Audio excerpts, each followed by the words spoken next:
I'm going to dive into sports really quickly. Mm-hmm. So All-Star Weekend was about, 2 weekends ago? And the topic came up about who's going to be the new face of the NBA. You asked Anthony Edwards, he's like, I don't know. You asked Wemby, he's like, I don't know. So it's like with the new set of stars coming in, who's going to take that initiative to become the face of the NBA? I don't see anybody right now who's worthy of being the face. And Edwards, he's good, like, skill-wise, but personality, he has a great personality too. But I don't think when they're looking for somebody to be the face of the NBA, they're thinking about LeBron James, nobody with scandals. And Ant has like 5 baby mothers, I believe.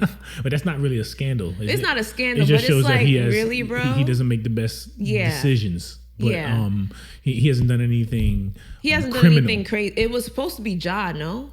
Ja it was supposed to be Ja, but then Ja lost his goddamn mind. Ja wanted to be a gangster. Yeah, I don't know what. And now they're also talking about his decline, his precipitous decline, because he's not doing much in Memphis. Is he even playing? He's always hurt, or he's never available. Or he's suspended. And they say his game hasn't really evolved. Like, I think he's one of the worst guards when it comes to 3-point shooting. Oh, really? Yeah. Oh, wow. So, like, his game is still all packed in the paint.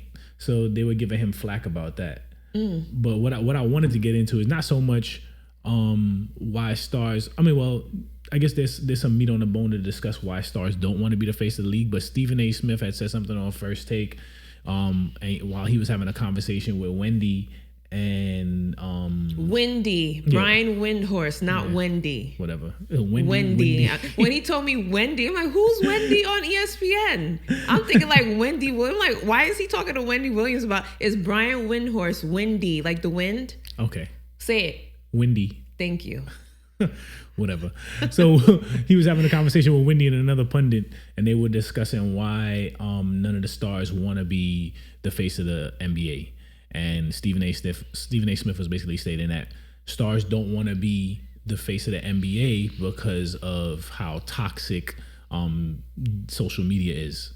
And he basically was saying that it's very intrusive, and that anybody nowadays could have a decent podcast and they can just spew whatever they want about an individual, right? And so a lot of stars would rather just stay out of the limelight, make their millions, as opposed to, step into the limelight and be the face, right? And I took a little bit of exception to that because I feel that definitely stars are avoiding being the face of the NBA, but not because of scrutiny that they get on social media. I think it's more so the root of it all is the scrutiny that they get from the media. I think it's people like Stephen A. Smith and Skip Bayless. They don't want the responsibility either. And Gilbert Arenas and all that stuff that that make stars avoid that status. Like, they don't want to deal with it, right? Because they're the ones that are always downplaying your career if they feel you're underachieving. They're the ones who are always looking over the horizon to the next mountain to climb, because you got 1 championship, now can you win 2? You have 2, now can you win 3? You have 3, now can you win 4? Oh, he has 4, is he going to be better than Jordan, right? They keep moving the goalposts. They'll never be satisfied, and they keep feeding the narrative that you're either underachieving or you're not that good, or you're getting too old, and then they're constantly trying to look for someone else who's gonna the torch is gonna be passed to, and then it's the media has become this big 24-hour monster that just constantly critiques and forms the narrative for these players. So to the point where the players don't like some of the pundits, right? And is going to be on site when they see them, right? Like Stephen A. and LeBron, right? Exactly, right. So for him to say that it's the Joe Schmo podcasters like us that are affecting stars not wanting to be the face of the NBA, I think is bullshit. I think he's trying to pass the buck. I think he's trying to skirt responsibility for a climate that he had a big part in creating. I mean, if you look at The Last Dance with Michael Jordan, right? People like to say, "Oh, Michael Jordan, well, how would he have handled the pressure today?" Because back then they didn't have social media, but their social media was the newspaper and the actual news, right? And if you watch The Last Dance, you saw that he was agonizing over things that people wrote about him and things that he heard in the news and whatnot, because they too pressured him at one point in time to win a championship. And how many could he win? Because he was constantly being compared to Magic and Bird and all and those greats, right? So it was the media again putting pressure on the athlete, right? So, you know, a lot of people crumble under that pressure. I feel like it's the type of athlete that's coming out now, because the media will crown a person and that person would take the crown and run with it. These last couple of like the new breeds that are coming up that they try to crown, like Zion and Ja, they haven't really been living up to what they thought. Zion, when Zion was coming out of, was it Duke? Yeah, Duke, yeah. They thought he was It was craziness. They thought he was the second coming of Jesus or something like that. Like the hype around Zion was immense. And then you had Ja right behind them. And look at what Zion hasn't really lived up to expectations in New Orleans. He's always hurt. And then Ja hasn't really lived up to expectations where he's at right now. Because he's crazy. And then like, I give you a reason. And then the last couple of draft picks, like the first choice or the first picks, we don't even know who they were after 2020. Who are they? I don't know. And the thing is, because except for Wembanyama. Then the thing is, I don't know if the NBA wants to crown an international person. They don't. They want an American, which is why they keep. Because you have a few right now. You have Jokic, but he doesn't want that. He doesn't want it. He don't even NBA. He's not even that interested in basketball. He just cares outside about of the his season. horses. Exactly. And then you have the other dude, Doncic. Doncic. That's how you say it. I don't know if he wants it. He's just like happy to be He here. He don't play enough defense to be considered, I don't think. And then you have Giannis. But does Giannis? I feel like if it was any international star, it would be between Giannis and Wembanyama. Yeah, I think Wemby's gonna get it. Giannis had his opportunity, but now he's on the decline. I think he's still a great player, but he's not what he was like 3-4 seasons ago. I feel like if he goes on a new team, he'll revitalize his career, and then it'll be okay. But we'll see. But right now, he's tired. He claims he wants to be in Milwaukee, but I feel like he's getting tired of Milwaukee. Yeah. No, I think he wants to be in Milwaukee, but Milwaukee's not putting a team around him to compete, and he doesn't want to lose. He won a championship, and he was competing for championships for a long time in the East, and now they're irrelevant. So I can understand his frustration. Well, he hasn't been playing, so. Right, he hasn't been playing for injuries, and I think partially because he doesn't want to be there. But back to the conversation about the face of the league, yeah, I think it's on the media, because ultimately the narratives that they form dictate how we talk about them. I think it's a mixture of both, the player and the media. I think it's the media. The media, it makes it a scary place to be in standing in that podium as the face of the league. But the media doesn't make anything scary for Jokic. It doesn't make anything scary for Doncic. Jokic doesn't participate in it. He's not the face. For Giannis. It doesn't make anything. It doesn't matter. It doesn't matter. We're talking about the face of the league. But you're talking about the good players that are already in the NBA. Why can't they elevate these folks? They don't want it. That's what we're talking about. They don't want it. But if you're saying it's the media. Right, exactly. The media. But I'm saying the media doesn't really. The media doesn't really scrutinize these folks. Yes, it does. To me, they don't. Oh, you're crazy. And they create the narratives that we talk about in barbershops and on social media, right? Because nowadays the NBA is in a state where people consume it more on little 5-second clips on friggin' Instagram or TikTok, or you're watching First Take to hear about what happened in the game last night, right? Their ratings are down and they've been down, right? But the media's been this way for years. Right, so how come they coined LeBron? Well, LeBron came out How the come league. they coined Kobe? LeBron came out and the league. They were all scrutinized. LeBron came out the league and he wanted to be that guy. He had chosen one tattooed on his back. He knew he wanted to be that guy. So it depends on the person too. That's what I was saying. But the thing is, because the media ain't changed. It's the same people in the media back then. The thing is, you can see what toll it took on LeBron during the course of his career.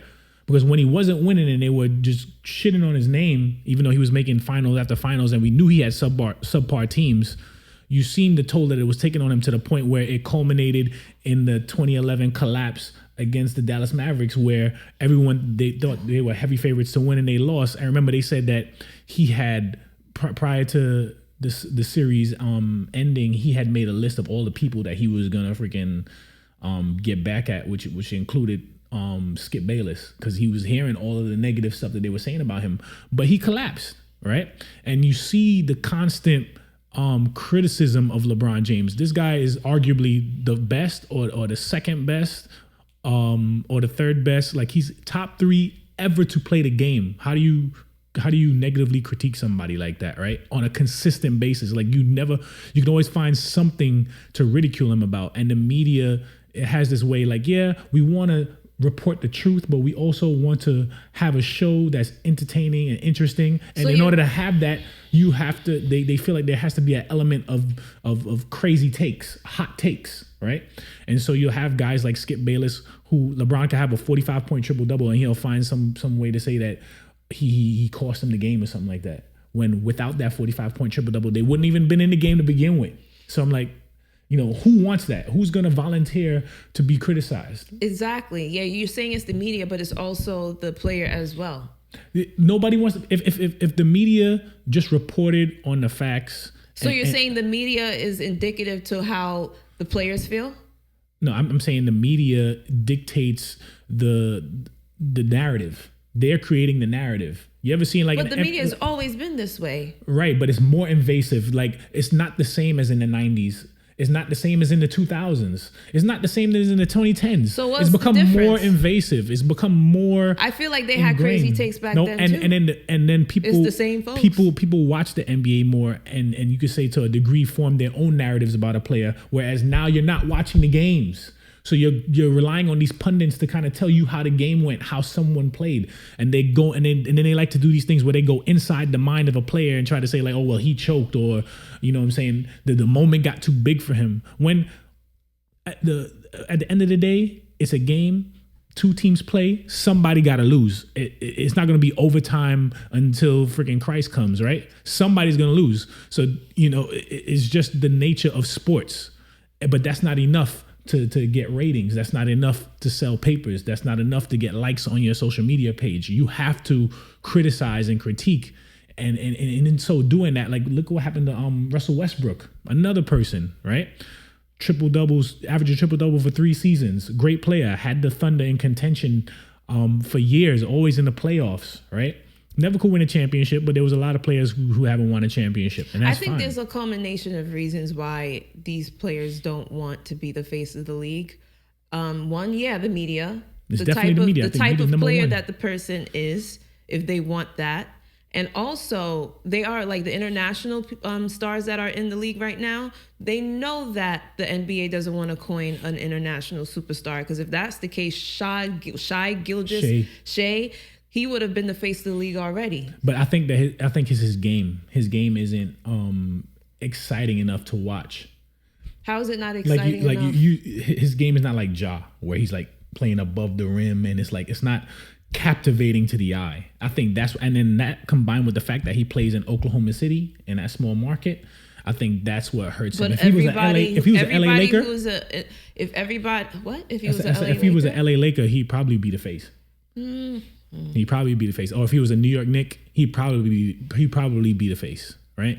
If you take those teams and you keep them and you win in championships and you constantly have the best record in the league and MVPs and all that stuff, they're gonna crown you, because not only because of where you play, they but like the players to say that came markets don't you. matter, but it does. Yeah, it does. It does. It doesn't matter if you want to make money. Now you can make hundreds of millions of dollars wherever you go. Then what about Giannis? Giannis is making $100 million. No, I'm saying, like, how come he couldn't be the face of the league? He's won a championship. Everybody likes to watch his game. You know why he wasn't the face of the league? And he's in a small market. Because of when he was drafted too. Because he built his way up to where he is right now. He played in a time, and he was dominating in a time when LeBron and Steph were still in their prime. You see what I'm saying? But he elevated to their level, kind of. He's still kind of like in their shadow, and he never did. I don't think Giannis is in their shadow. He never did quite enough to break away from their shadow. Number one, and number two, his game is too limited.